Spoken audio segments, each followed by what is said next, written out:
Hey my fellow horror gamers, I hope you guys are enjoying 31 Days of Halloween. Yesterday I reviewed the House of the Dead 4 on the PlayStation 3, and today I'll be reviewing the House of the Dead Overkill Extended Cut Edition on the PlayStation 3.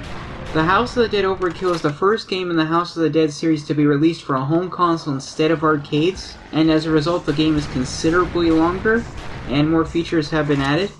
The House of the Dead Overkill was developed by HEADSTRONG Studios, a London-based developer, and AM1 had no involvement in the game's development. The House of the Dead Overkill was released in North America on the Wii on February 10, 2009.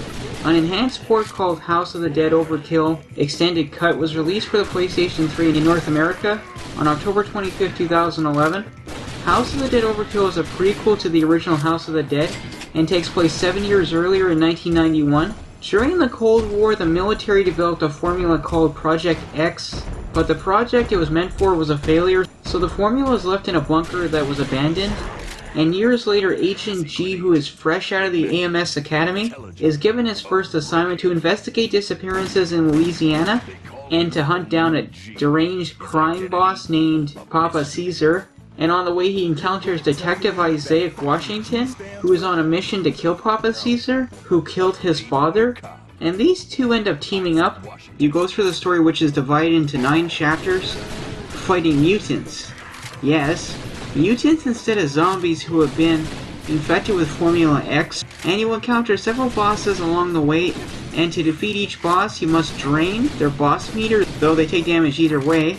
And as you kill the mutants and bosses, your score will increase. You will also earn money which you can use to upgrade your weapons, and also purchase new weapons.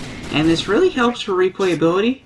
And you also have access to grenades, which will come in handy, and you can pick up more grenades as you go through the game. Another important thing about your score is when you die, you can cut your score in half to continue on the game, or you can use free play if you wish, and it does make House of the Dead Overkill easier to finish. House of the Dead Overkill also introduces a few interesting new mechanics, like the danger cam, which can give you the ability to look to each side of your character for a limited amount of time, and it's an interesting feature. Another cool feature is you encounter certain mutants that require you to hit targets, and then you grab an object and use it to kill them. And it certainly changes things up when killing certain enemies with this feature. After fighting your way through the game, you will confront Clement, who is actually the mastermind behind all of this. And after he kills Papa Caesar, he takes a poor girl named Varla Guns and basically removes her brain and puts his mother's brain in her body and shoves poor Varla's brain in some kind of life support jar. And his crazy experiment seems to work, but everything goes downhill and his mother turns into a massive mutant,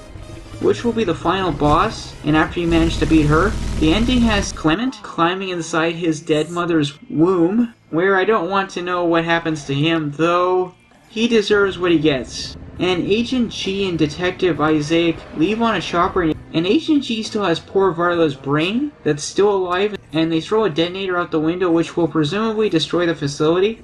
And they have one final surprise, a mutant pilot, which they most likely take care of, and the game goes to black, though there is a little surprise after the credits which will hint at future events to come. The House of the Dead Overkill is a very interesting creation to say the least.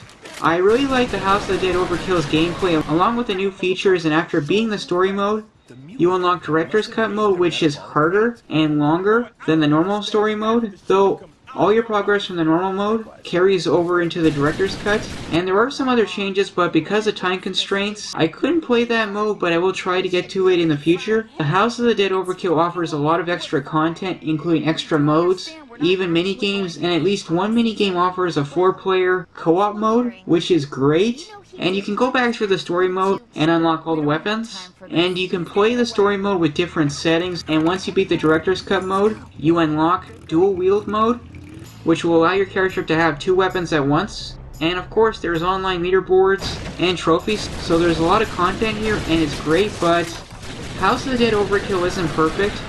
I don't have House of the Dead Overkill on the Wii, but I heard it does have some frame rate problems, and the PlayStation 3 enhanced port does seem to fix that, and the HD visuals do look good, but even the PlayStation 3 version isn't perfect.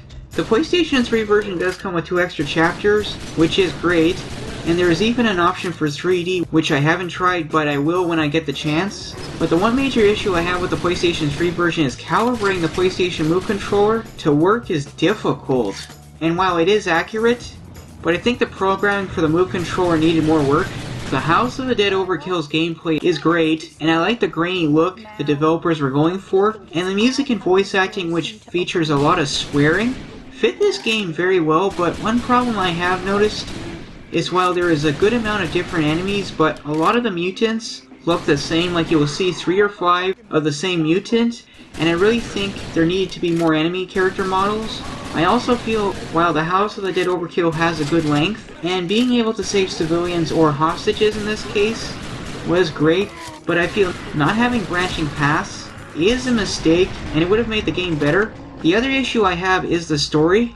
Given this is a prequel to the first House of the Dead, I felt the beginning needed more work, and while the overall story is good, but I just feel the story needed more refining. The House of the Dead Overkill is a really good game, and I have had a lot of fun with it, and I will continue to play and unlock all the extra features, and I might get the Wii version in the future, and if I do, I will probably revisit this game and do a comparison review in the future.